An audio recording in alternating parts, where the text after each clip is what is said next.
Então nós combinamos de fazermos um vídeo sobre isso. Zona demoníaca e potência em si.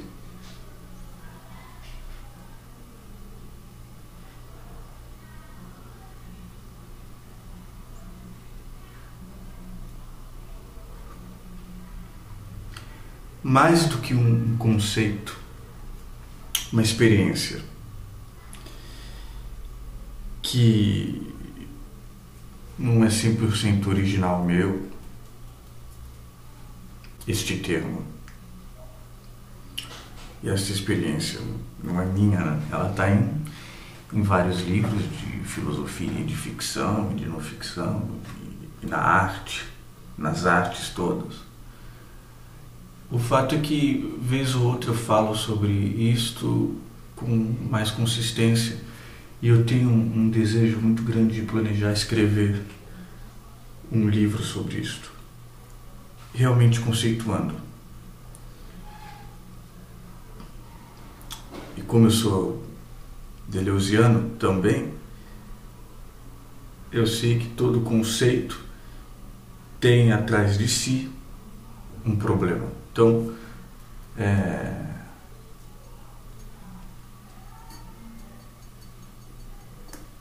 a questão é essa, Caio. Qual que é o problema por trás da zona demoníaca? É isso que eu vou tentar dizer aqui um pouco.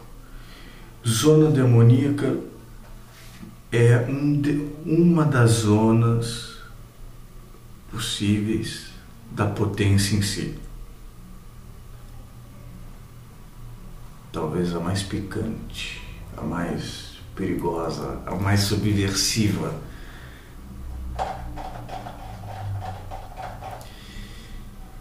E não à toa é demoníaca, né? Importante frisar que sempre que eu falo zona ou espaço, não é nada extrínseco, ao contrário, não é nada externo. São zonas nossas, em nós. Por isso que é potência em si. Antes é importante falar um pouco sobre a potência em si, para a gente cair de cabeça na zona demoníaca.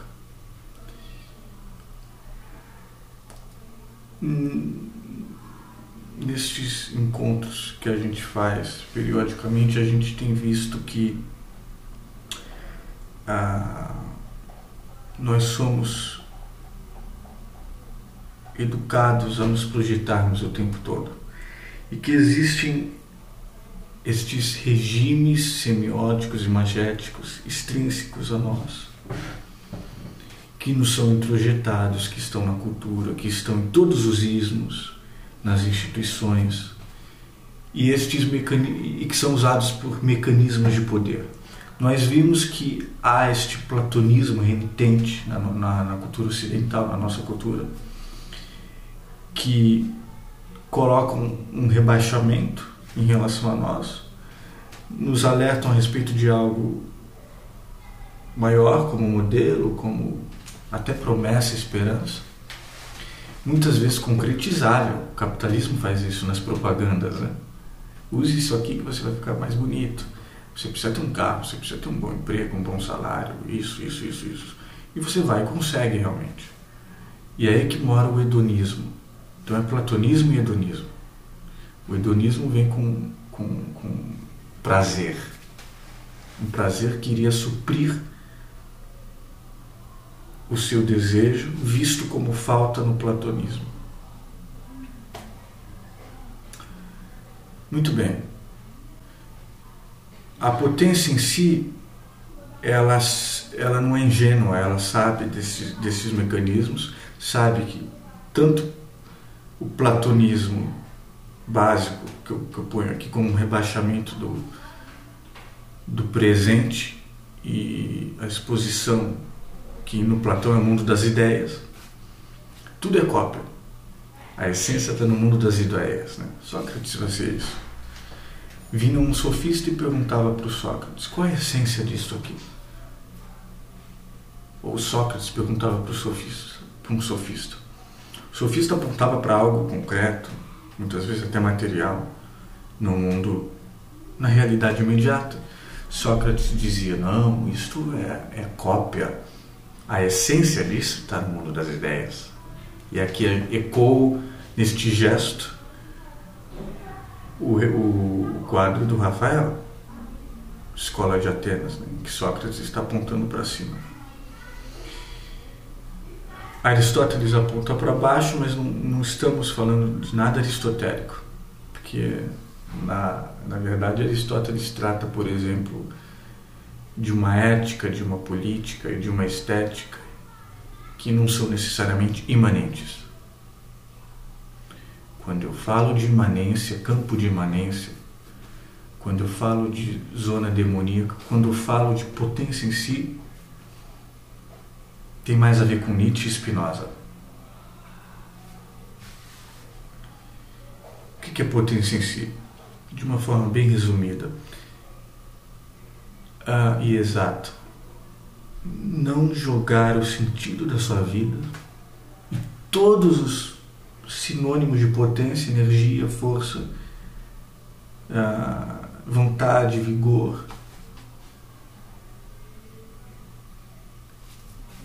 nestes regimes extrínsecos, nestas formações extrínsecas,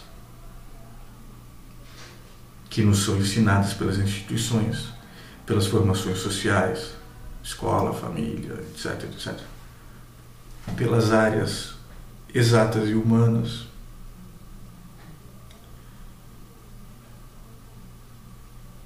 E por todo o mecanismo de poder, mas jogado na própria, em si mesmo.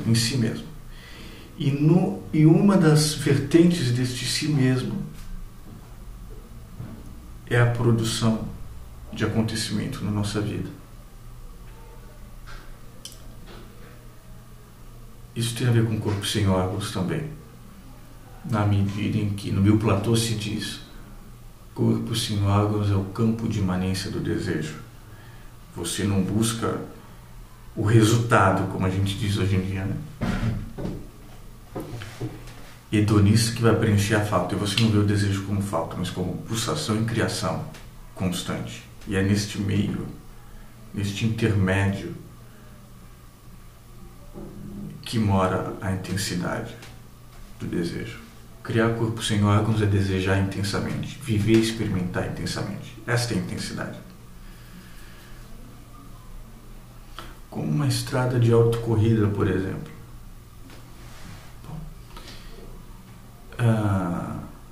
Faço uma pausa aqui a respeito da potência em si, para falar do seu desdobramento, que eu tenho tanto interesse em conceituar e problematizar, inclusive em livro, escrevendo, que é a zona demoníaca.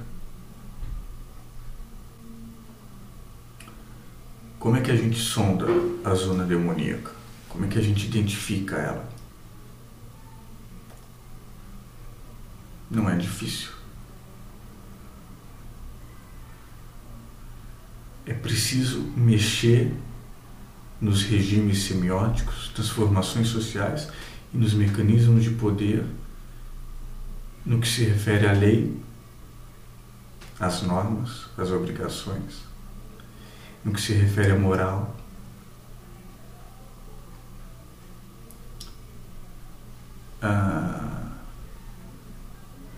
Sobre tudo isto,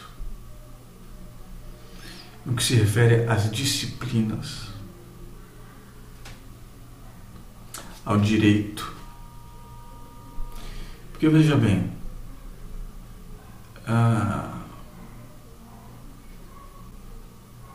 as formações sociais e instituições públicas e privadas, políticas, judiciárias, familiares, tradicionais, etc, elas estão instituídas na nossa sociedade de tal forma que parece que seria impossível viver sem elas. Nós temos certeza de que é impossível, né? O senso comum e até as elites acham isto. os lacanianos também, os deleuzianos não. Na medida em que, e nietzschianos menos ainda, se a gente for pensar na genealogia da moral, muito além do bem e do mal, em Nietzsche, Spinoza, uma dessas instituições é a religião. Lembrei porque eu falei de Spinoza. Se a gente for pensar no tratado político-religioso do Spinoza e na ética de Spinoza, e no anticristo do Nietzsche, na vontade de potência do Nietzsche também, além da genealogia do moral e muito além do bem e do mal, a gente vê que é possível viver sem isso. E aí que a gente começa a entrar nesta forma picante de potência em si, que é a zona demoníaca.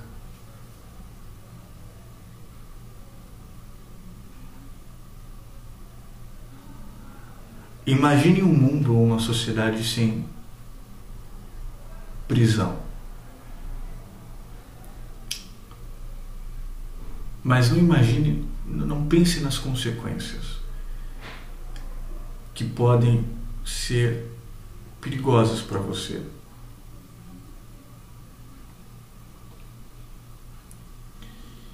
Sem direito, sem lei. Não pense nas consequências. Toda consequência que surge, que pulula na sua cabeça a respeito de não haver essas coisas, sem norma, sem obrigação, tá? Sem responsabilidade também. Joga fora todas essas coisas. Todas as consequências que surgem em você, todo medo, foram introjetados por essas formações sociais.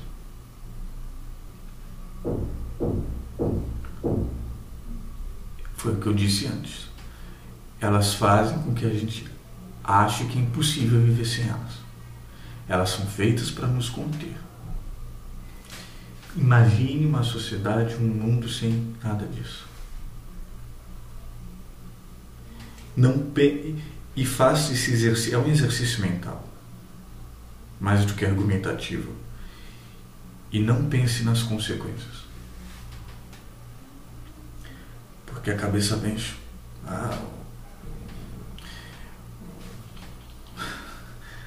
Vai ser uma barbárie completa, né? Olha só como é a nossa cabeça catastrófica.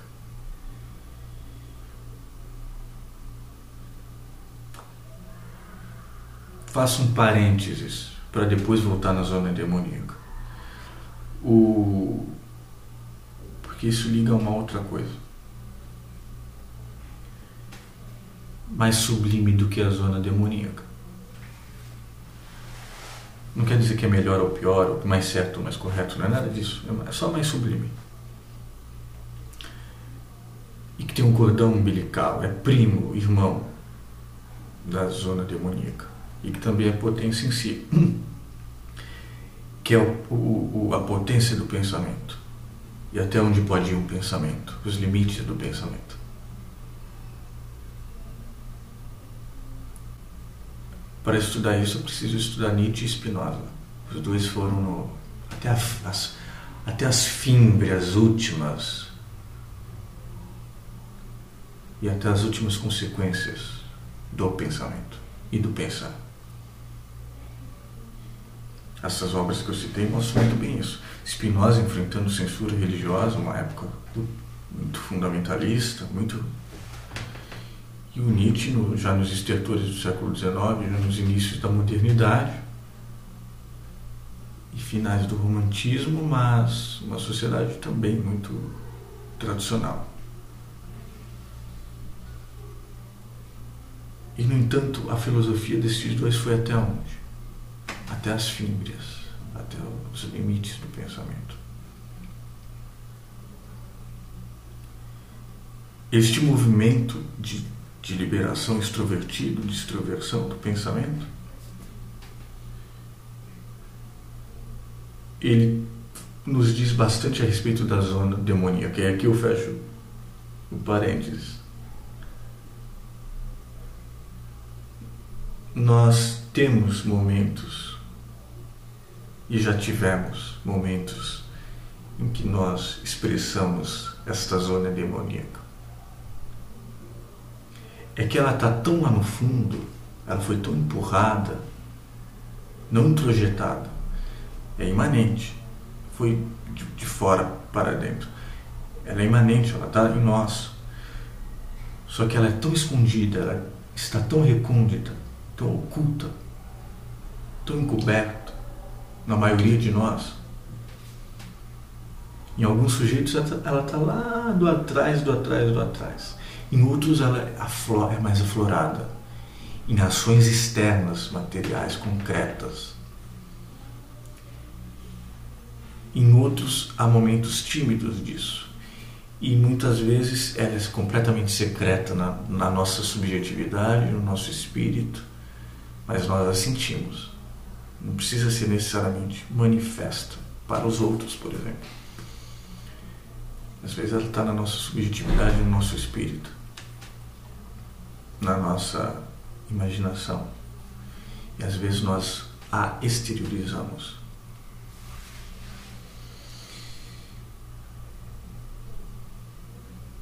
Quando nós tiramos, voltando ao exercício mental, a lei, as obrigações, a moral, tudo isso, é aí que brota a zona demoníaca que existe em nós. E que toda a história, todas as civilizações, toda a história, Ocidente, Oriente, e sobretudo Ocidente, não, no Oriente também, se misturam, né? Tentaram conter, tentaram amarrar, tentaram matar, tentaram esconder.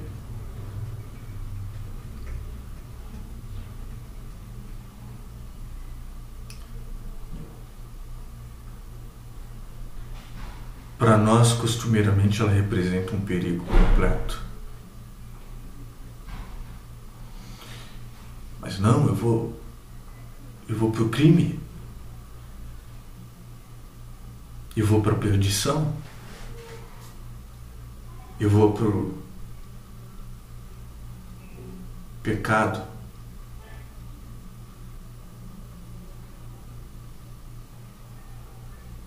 Veja a força desta zona demoníaca.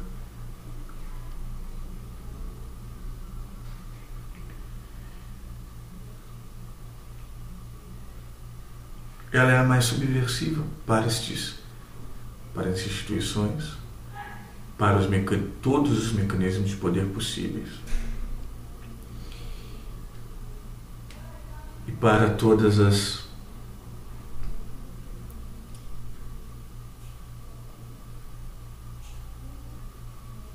formas de contenção e de captura, de obediência e de norma, e de regra e de disciplina.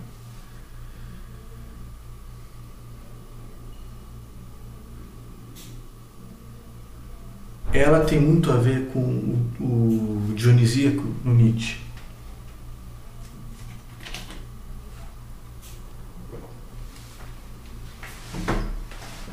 Há uma parcela da filosofia do Nietzsche em que ele critica o romântico, né? Aparece este confronto entre o dionisíaco e o romântico. O romântico é um mar sem ondas. Há uma exaltação, mas ela é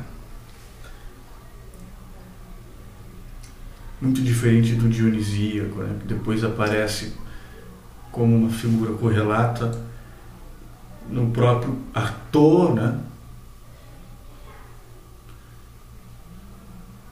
Como gênio esquizofrênico e, consequentemente, no Deleuze, no Corpo Sem Órgãos, quando ele fala dos drogados e tal.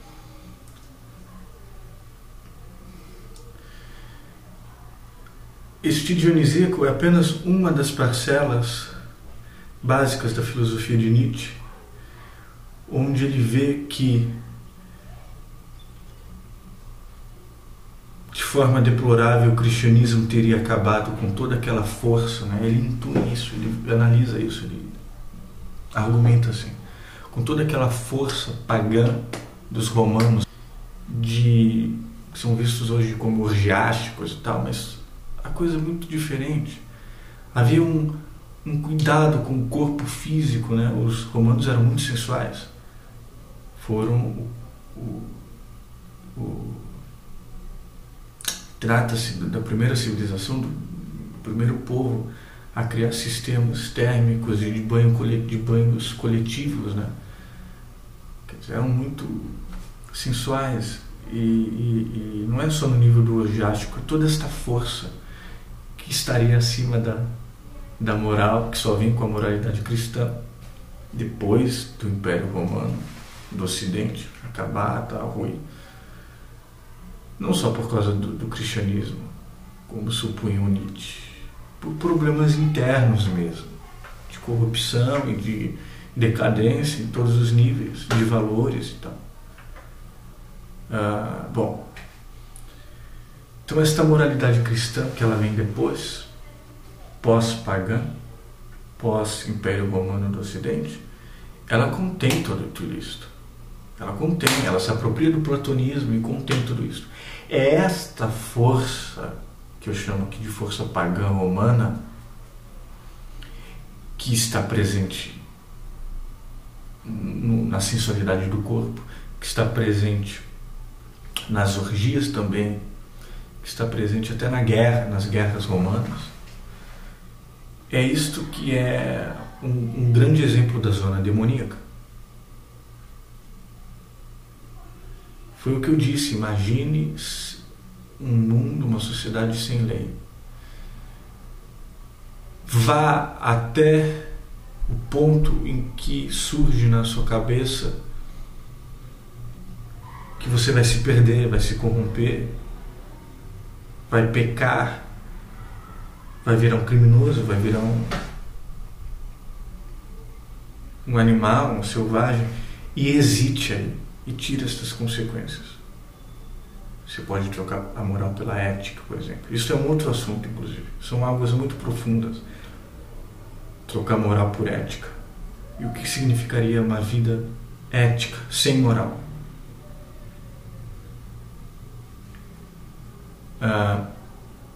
Não estou falando amoral.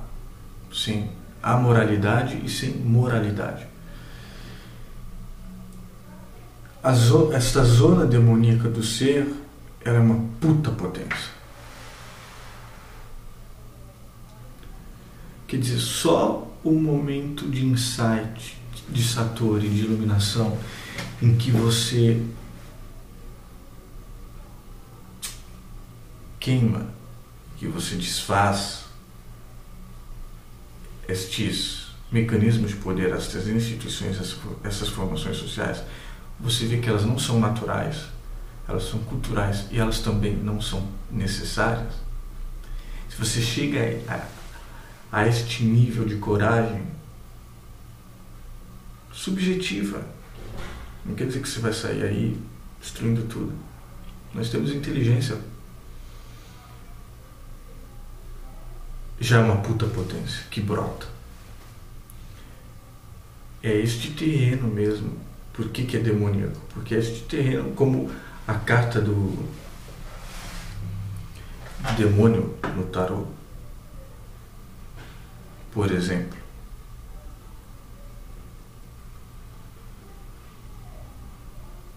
Então, eu acabei resumindo bastante, né, este assunto da zona demoníaca.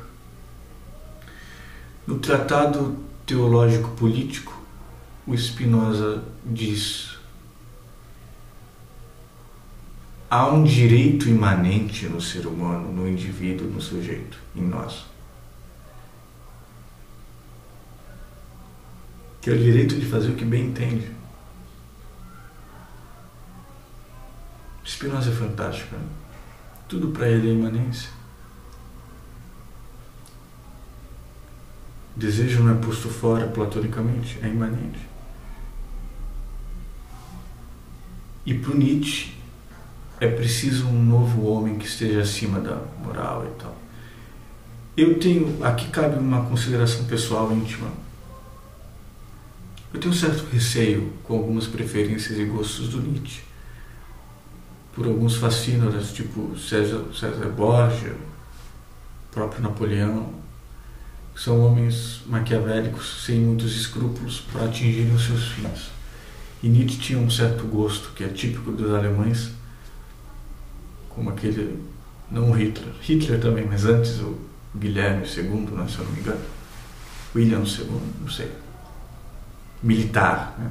Tem um gosto por militares, aquele que tinha um bigodão assim. Não é o Salvador Dalí. Salvador Dalí é outra coisa. Então há essa coisa. Mas a zona demoníaca, ela não tem a ver com isso, ela tem a ver com um processo de experimentação, com uma experiência que você pode presentificar na sua vida, às vezes nos nossos arroubos de loucura, nas nossas desilusões. Muitas vezes nós vamos para caminhos que, do ponto de vista de certas áreas, seriam degradantes e tal, ou através com um certo raciocínio, sem se acabar com toda a sua vida, sem se destruir, porque a zona demoníaca também é capaz de destruir, de matar, assim como o corpo sem órgãos. Então ali, lado a lado.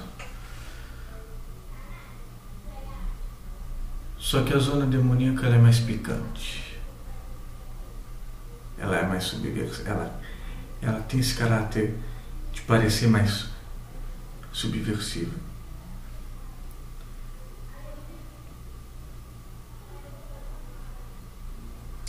Qual é o problema básico? Qual é a questão básica que se coloca quando a gente fala nisso de zona demoníaca? O que está por trás?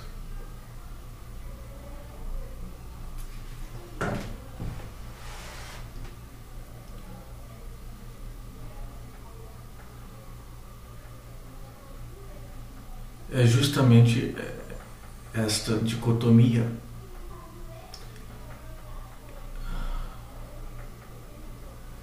da contenção, desde que somos bebês pequenos, com quem nos cria, depois na escola, no hospital, etc, etc, etc, até adultos, uma vida toda conformada ou formatada.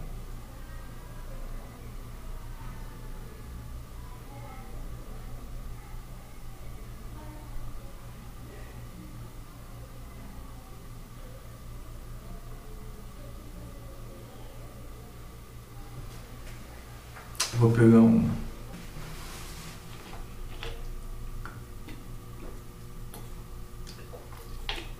Tá ficando escuro. Zona, se não quiser tirar esta palavra tão bonita que é divino, zona demoníaca divina de criatividade. A criatividade está implícita e explícita na zona demoníaca. Você vê Lúcifer quando se aparta de Deus, e há um aspecto de Lúcifer que é o da aprendizagem através do sofrimento, né? Mas isso é uma outra coisa. Lúcifer, quando se aparta de Deus, ele precisa de um espaço.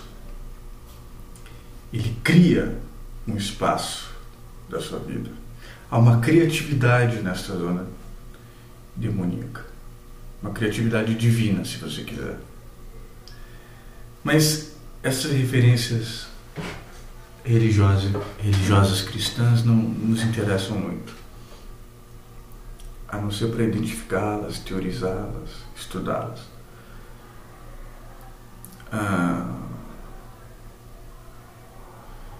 No tarô, o diabo é um excesso que precisa ser visto com cautela, uma ganância, uma ambição, ou paixões carnais excessivas, né? No trabalho, na vida, nos relacionamentos, no amor. É uma força de excesso, uma energia negativa, né?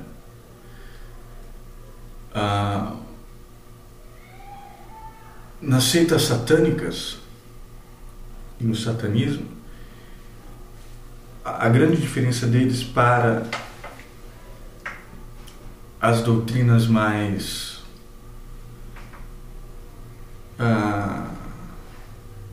brancas, positivas, wiccanas, por exemplo, é a vontade do eu, é o indivíduo, né?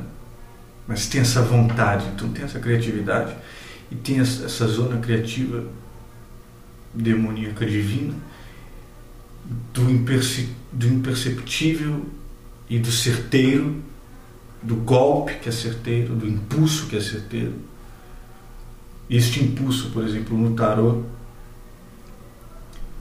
é colocado como algo que deve ser feito com cautela por causa dos seus danos, prejuízos e consequências. Mas este golpe, este impulso tem muito a ver com a zona demoníaca. É uma potência, uma puta potência.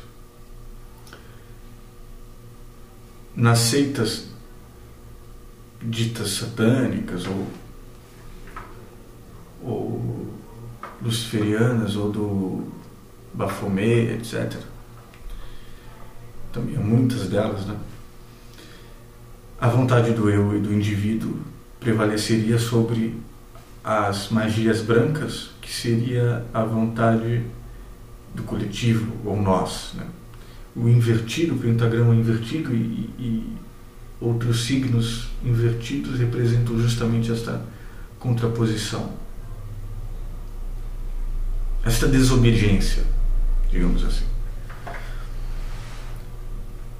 Eu estou falando de tarô e seitas satânicas, não que me interesse muito por isso, mas é o que há por trás disso, que é a zona demoníaca. Então são apenas exemplos, desdobramentos. Guimarães Rosa, O Grande Sertão, onde o demo permeia o livro todo. Qual que é o grande problema do demo neste livro? Esta posição que ele de iludir do perigo que há no demo.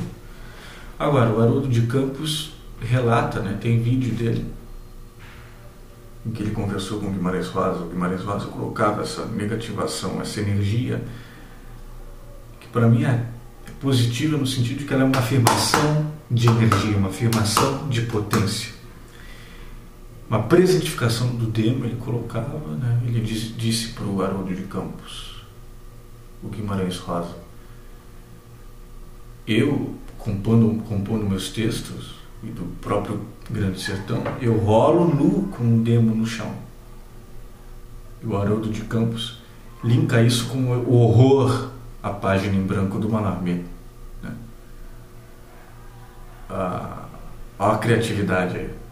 Esta luta com o demo de um puto escritor como Guimarães Rosa, para daí surgir a sua escritura de um livro que não é fácil escrever. Um livro daquela magnitude, não é? Olha aí as zonas, a zona demoníaca. E o Diadorim, né? Onde há este desejo proibido e misterioso e diferente, estranho. O demo aparece também como uma grande força em torno do protagonista com o Diadorim. E o pacto fáustico, que o próprio Guimarães, naquele vídeo que eu coloquei no meu canal, diz, né? É um Fausto sertanejo. Ora, o Fausto do Goethe e da tradição do Fausto anterior a Goethe, que Goethe se familiarizou com teatro de bonecos, etc, etc, etc. O Marlowe já tinha posto, na época do Shakespeare, no teatro elizabetano,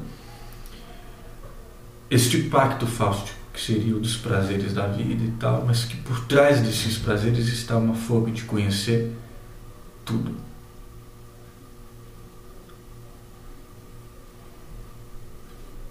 Esta incompletude do conhecimento, este desejo de conhecer muito. Isso tem um cordão, não sei se já foi visto e estudado, mas me recordo agora que isso tem um cordão com a fruta proibida, com a serpente. Não é qualquer fruta, não é uma maçã, é a fruta do conhecimento.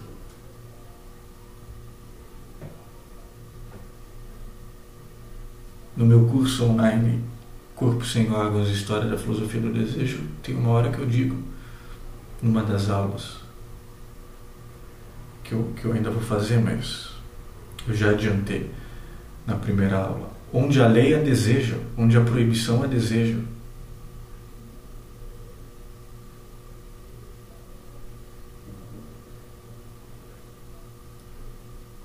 Só que a zona demoníaca, ela é desejo. Por que ela não é o corpo sem órgãos, necessariamente? Porque ela também pode ser um ato de subversão. Ela pode ser uma exteriorização de subversão, de contestação. Não necessariamente um desejar intenso. Entende?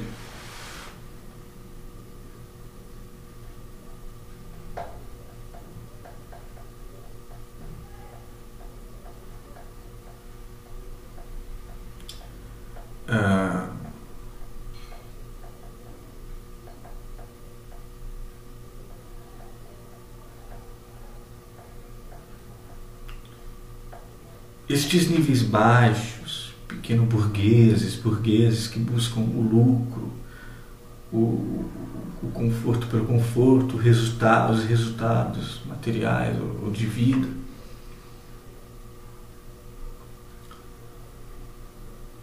também não tem muito a ver com a zona demoníaca. Zona demoníaca quer queimar tudo isso, quer incendiar.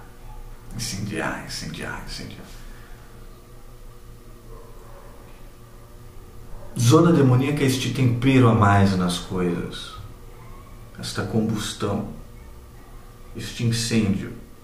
Pode ser um foguinho ou algo de proporções astronômicas, cósmicas. Este tempero a mais apimentado, picante. Por isso que tem a ver com o dionisíaco do Nietzsche. E com aquela frase do Nietzsche que se tornou famosa: o que não me mata me fortalece. O que não me mata, na verdade, me impulsiona. É um tempero a mais no qual eu vou para frente, que me impulsiona, que impulsiona a minha potência. Não é algo que me mata a potência, impulsiona a minha potência. Isso também é uma forma uma forma divina de zona demoníaca. Claro que o mais sábio é se apoderar desta zona demoníaca e direcioná-la para um fim seu, direcionar esta força.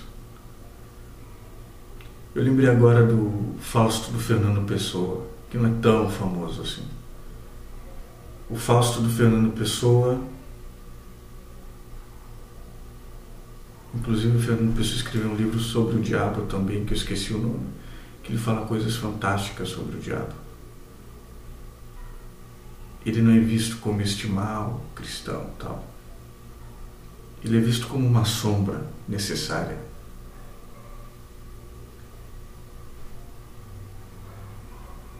Como uma lua no dia, ocultando no dia o que as coisas fingem ser. Luz e sombra, etc.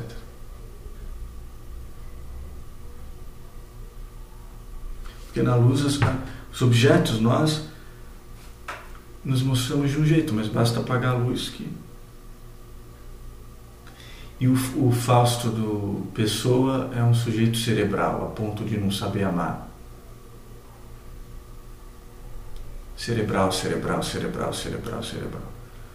A ponto da moça na peça poética dramática dizer: mas para que pensar tanto? Não, ele escreve com palavras fantásticas que eu não vou lembrar de cor. E eu tenho uma memória prodigiosa. Mas com outras palavras, a moça diz: Mas para que pensar por que ou como amar se você já se colocou este problema de me amar? Se você já o presentificou. Ele é cerebral demais. Interessante. Um Fausto cerebral demais, erudito, pensando no conhecimento, né? Há momentos em que ele diz lá, alguns versos, um frio me gela a espinha, sei lá, sinto frio, tudo é signo, tudo é símbolo. Sujeito desencantado, frio. E que por trás a esta fome dele do pacto fáustico com esta figura justamente picante, apimentada.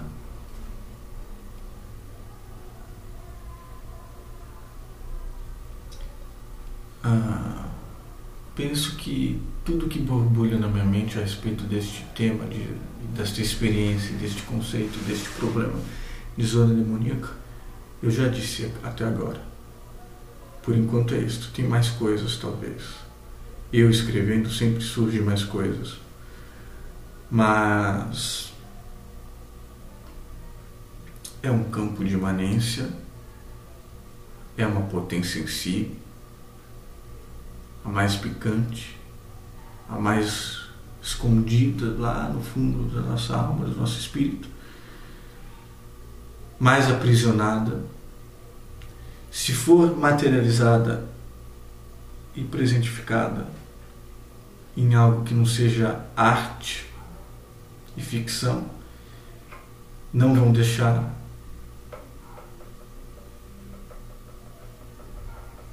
No mínimo você terá uma reputação comprometida e será muito mal visto. Dependendo da ação presentificada, você vai preso. Dependendo do grau da sua falta de prudência própria em relação aos outros, você vai preso. Você pode ser morto por si mesmo, autodestrutivo, ou pela sociedade. Então veja que é uma puta força mesmo.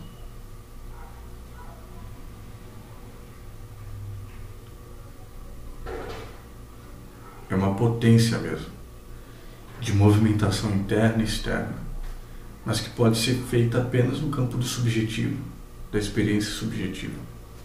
Como eu dizia antes, o próprio exercício mental de tirar esses regimes, estas capturas, e essas pressões, essas obrigações, essas normas, essas morais, ele já surge, essa força, já queima. Importante não tirar o corpo nunca. É uma energia que muitas vezes pode vir de baixo para cima no corpo, como tesão muitas vezes vem, né? Ou que pode vir do próprio peito, de dentro para fora. Um calor, né? Que não é apenas sexual também, mas de qualquer impulso ou ímpeto. Lúcifer, Prometeu, qual que é o impulso do Prometeu de roubar o foguinho dos deuses e trazer para a humanidade?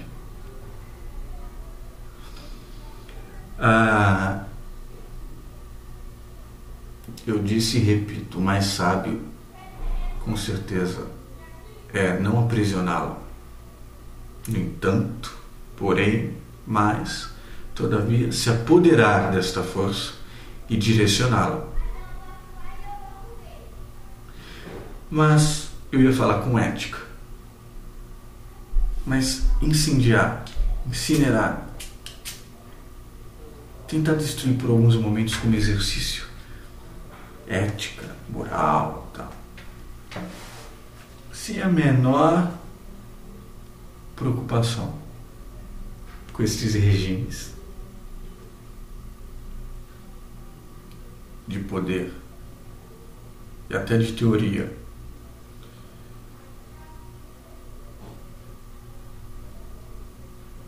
a criança, ela tem esta zona demoníaca, voltando ao Nietzsche.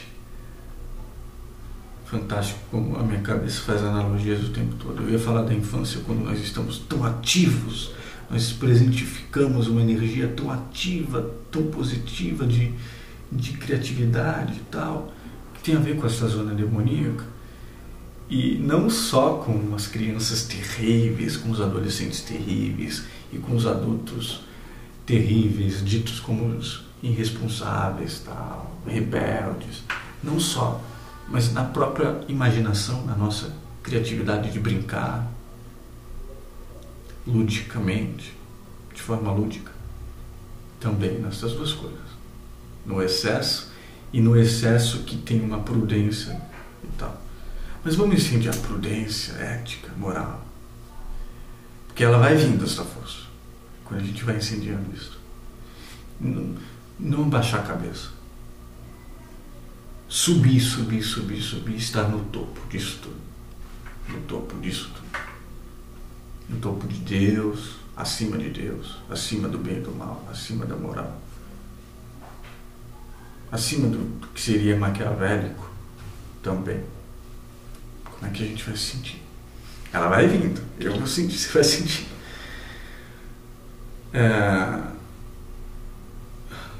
Você está o tempo todo fazendo anotações.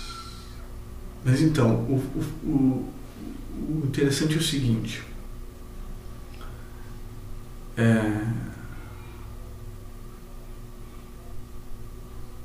No Assim Falou Zaratustra,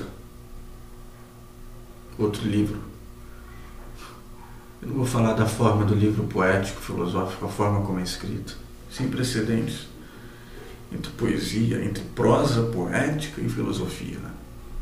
Quer dizer, há um antagonismo entre a poesia e a filosofia. Mas isso é um outro assunto. Basicamente, eu já falei sobre isso em outros vídeos e textos no meu blog. Filosofia racional é prosa, a poesia corta o logos, corta a razão.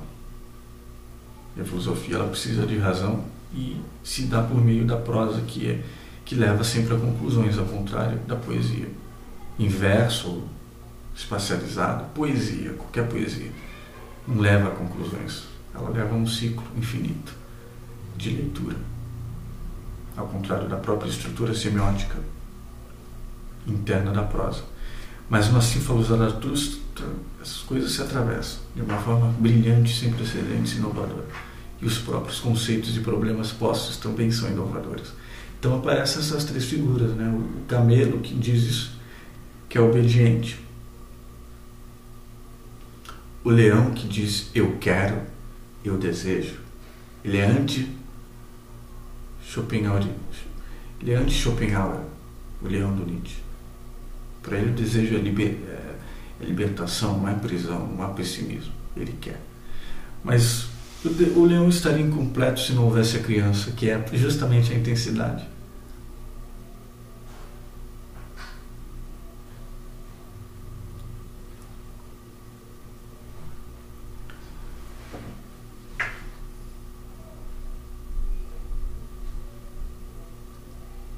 Você tem alguma pergunta?